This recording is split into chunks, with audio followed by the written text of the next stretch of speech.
हाय दोस्तों, हमारे चैनल पर आपका स्वागत है। आज हम मध्य प्रदेश के शासकीय कर्मचारियों के लिए नई यात्रा भत्ता दरों को इतने आसान और मजेदार तरीके से समझाएंगे कि सबको पल में समझ आ जाएगा, ढेर सारे उदाहरणों के साथ। तो चलिए शुरू करते हैं। पहले समझते हैं यात्रा भत्ता होता क्या है। मान लो आप शासकीय कर्मचारी हैं और ऑफिस के काम से इंदौर से ग्वालियर जा रहे हैं। टिकट, होटल या खाने का खर्च ये सब सरकार देती है, इसे ही यात्रा भत्ता कहते हैं। और 1 अप्रैल 2025 से सरकार ने ये दरें और शानदार कर दी हैं। उदाहरण, अगर आप भोपाल से जबलपुर बस से गए तो टिकट का पैसा आपको मिलेगा।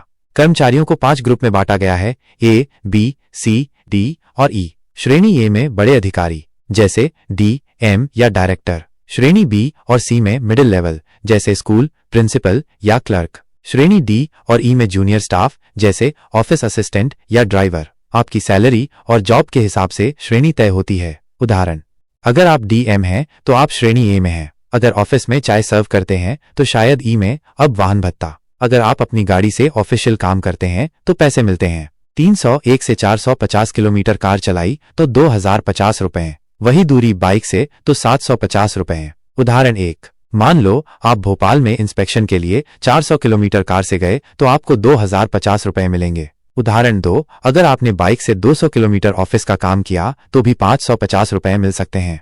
अब देखते हैं कि आप किस साधन से यात्रा कर सकते हैं। श्रेणी ए वाले हवाई जहाज, इकोनॉमी, एसी ट्रेन की टॉप क्लास या डीलक्स बस चुन सकते हैं। श्रेणी बी और सी एसी ट्रेन लेकिन फर्स्ट क्लास नहीं या अच्छी बस ले सकते हैं। श्रेणी डी और ई स्लीपर ट्रेन या नॉर्मल बस में जा सकते हैं। उदाहरण 1, अगर आप श्रेणी ए के हैं और भोपाल से दिल्ली जा रहे हैं तो आप हवाई टिकट ले सकते हैं। उदाहरण 2, अगर आप श्रेणी ई के हैं और उज्जैन से इंदौर जा रहे हैं तो साधारण बस या ट्रेन की स्लीपर क्लास मिलेगी। खास बात, अगर आपकी सैलरी लेवल 13 या उससे ज्यादा है तो आप मध्य प्रदेश के अंदर सस्ते हवाई टिकट ले सकते हैं। उदाहरण, मान लो आप भोपाल से ग्वालियर सस्ती फ्लाइट से गए तो उसका खर्च भी सरकार देगी। और हाँ, मंत्रियों को बिजनेस क्लास की शानदार सुविधा मिलती है। चलो अब मील भत्ता, अपनी गाड़ी से ऑफिशियल काम किया तो हर किलोमीटर के पैसे मिलते हैं। श्रेणी ए को 9 रुपए किलोमी, ज्यादा से ज्यादा 18,300 रुपए प्रति माह।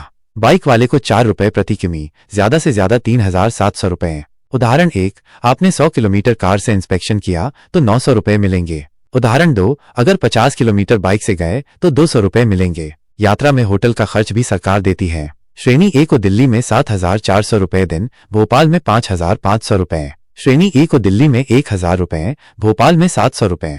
उदाहरण 1, अगर आप श्रेणी बी के हैं और मुंबई में 2 दिन रुके तो 11,000 रुपए 5,500/2 तक होटल खर्च मिल सकता है। उदाहरण 2, श्रेणी डी के कर्मचारी जबलपुर में रुके तो 1,400 रुपए प्रतिदिन तक मिलेंगे। अगर आपका ट्रांसफर होता है तो घर का सामान ले जाने का खर्च भी मिलता है। श्रेणी ए को 40 रुपए किलोमीटर, श्रेणी डी को 15 रुपए किलोमीटर। उदाहरण 1, भोपाल से इंदौर 200 किलोमीटर ट्रांसफर हुआ और आप श्रेणी ए में हैं तो 8,000 रुपए मिलेंगे। उदाहरण 2, अगर आप श्रेणी सी में हैं और 100 किलोमीटर दूर ट्रांसफर हुआ तो 2,500 रुपए मिलेंगे। साथ में सामान पैक करने और खोलने के लिए ट्रांसफर बोनस भी मिलता है। श्रेणी ए को 6,500 रुपए, श्रेणी ई को 1,800 रुपए। उदाहरण 1, अगर आप श्रेणी बी के हैं और ट्रांसफर हुआ तो 5,000 रुपए का बोनस मिलेगा। उदाहरण 2, श्रेणी डी के कर्मचारी को 2,500 रुपए मिलेंगे। कुछ जरूरी बातें, ये नई दरें 1 अप्रैल 2025 से लागू होंगी। पुरानी कुछ शर्तें वही रहेंगी। कोई सवाल हो तो अपने ऑफिस या कोषालय में पूछो।